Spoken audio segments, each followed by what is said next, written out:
खबरों के अंदर की पूरी खबर, हर खबर की सटीक पड़ताल, आपका भरोसा हमारी जिम्मेदारी, सच, साहस और सरोकार।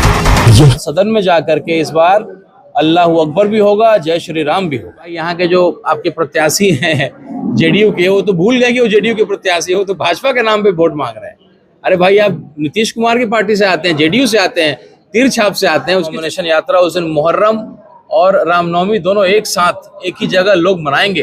टोपी वाले लोग भी रहेंगे और टीका वाले लोग भी रहेंगे। 1 तारीख को हम लोग नामांकन आशीर्वाद यात्रा का शुभारंभ अपने पिताजी और पूरे शिवहर के प्रेरणा स्रोत सीताराम बाबू के समाधि स्थल से सुबह 7 बजे हम लोग शुरू करेंगे।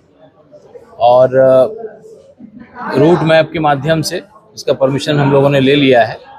वो हम लोग मधुबन होते हुए, आगे पकड़ी दयाल होते हुए, फिनहारा, नया गांव, तरियानी, तो शिवहर का कई इलाका करते हुए लास्ट में हम लोग अंततः ढाका आएंगे।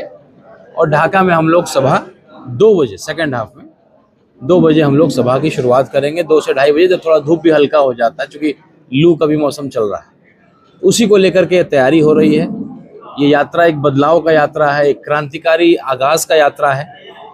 शिवहर लोकसभा के लोगों ने इस बार तय किया है, भाई जो एक धप्पा लगा हुआ है हम लोग के ऊपर, जो एक कलंक लगा हुआ है कि बाहरी कोई आता है, आकर के चुनाव जीत करके चला जाता है, उनको इस बार हम लोग सबक सिखा देंगे। नामांकन सभा में कौन कौन आ रहे हैं? हम देखिए, हम तो जनता की पार्टी हैं, हम लोग के पास कोई नेता नहीं, हमारे पास जनता है।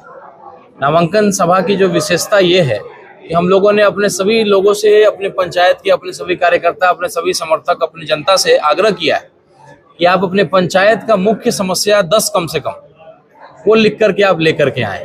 और एलईडी का स्क्रीन लगा रहेगा और उस समस्याओं को लेकर के हम लोग चर्चा करेंगे और उसको प्रायोरिटी वाइज 1 नंबर की समस्या कौन सी है, 2 नंबर की समस्या कौन सी है, पंचायत वार हम लोग एक मैनिफेस्टो तैयार करने जा रहे हैं। तो नॉमिनेशन का संकल्प यही है, जिस लड़ाई को हम लड़ने जा रहे हैं हम तो जान तो जाएं, जिस बीमारी के खिलाफ हम लड़ने जा रहे हैं बीमारी का तो पता लग जाए। तो समझिए कि उस दिन हम लोगों ने अपने लोगों से आग्रह किया है कि जो भी समस्या आपके पंचायत की है उसको आप लिख करके लाएं। हम लोग अपना पंचायत वाइज एक मैनिफेस्टो तैयार करेंगे, एक कमेटी का निर्माण करेंगे। चुनाव जीतने के बाद फंड उसी हिसाब से उनको दिया जाएगा और वो कमेटी तय करेगी। जब से भाई पार्टी ने चुनाव लड़ने का शिवहर लोकसभा से ऐलान किया है, लोगों की चाहत है कि ओवैसी साहब को ढाका में लाया जाए। क्या ओवैसी साहब ढाका में आएंगे? बिल्कुल ओवैसी साहब, एक बड़ा आवाम की चाहत है कि भाई उनको लाया जाए ढाका। बिल्कुल ओवैसी साहब यहाँ आने वाले हैं।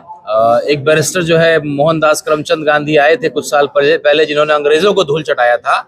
और दूसरे बैरिस्टर जो हैं वो असदुद्दीन ओवैसी साहब आएंगे, जो हर धर्म हर जाति का सम्मान करते हैं। लेकिन लड़ाई, चूंकि कोई लड़ता नहीं है अक़लियत का, तो अक़लियत की लड़ाई मुख्यतः वो लड़ते हैं, लेकिन हर जाति और वर्ग का सम्मान करते हैं। वैसे बैरिस्टर साहब आएंगे। और आपने ढाका में देखा होगा, मुहर्रम अलग होता था और रामनवमी अलग होता है। जिस दिन ओवैसी साहब आएंगे, या जो हम लोग का जो यात्रा जिसकी मैं बात कर रहा हूँ, नॉमिनेशन यात्रा, उस दिन मुहर्रम और रामनवमी दोनों एक साथ एक ही जगह लोग मनाएंगे।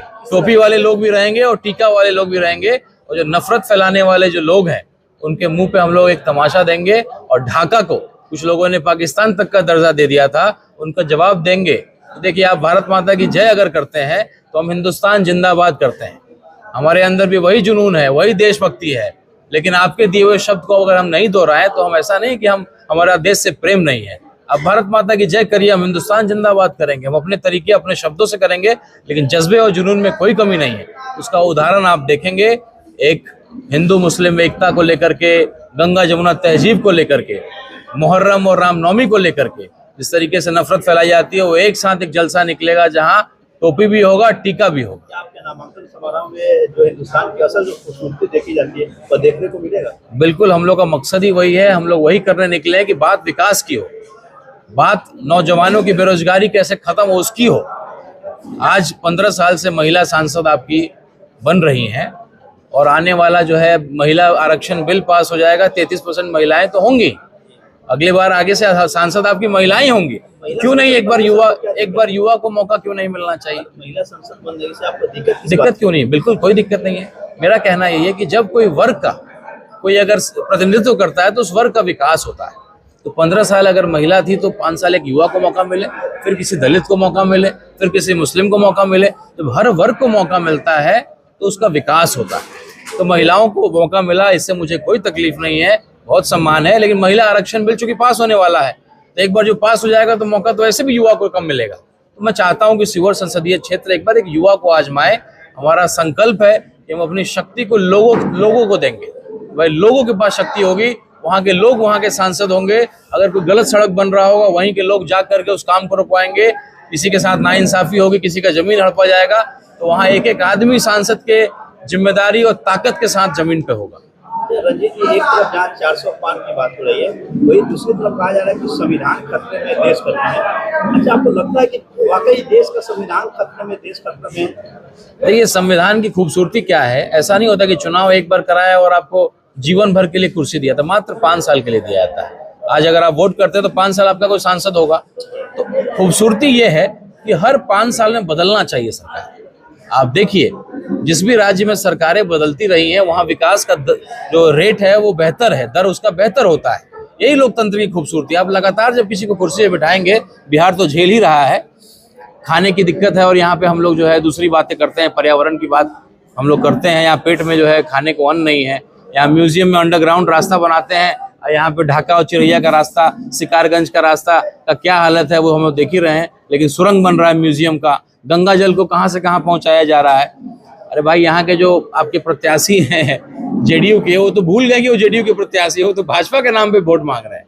अरे भाई, आप नीतीश कुमार की पार्टी से आते हैं, जेडीयू से आते हैं, तीर छाप से आते हैं, उसकी चर्चा करिए। संविधान आपको खतरे में नजर आ रहा है कि नहीं? संविधान ताकतवर जो है ना, कहते हैं कि power corrupts, absolute power corrupts absolutely.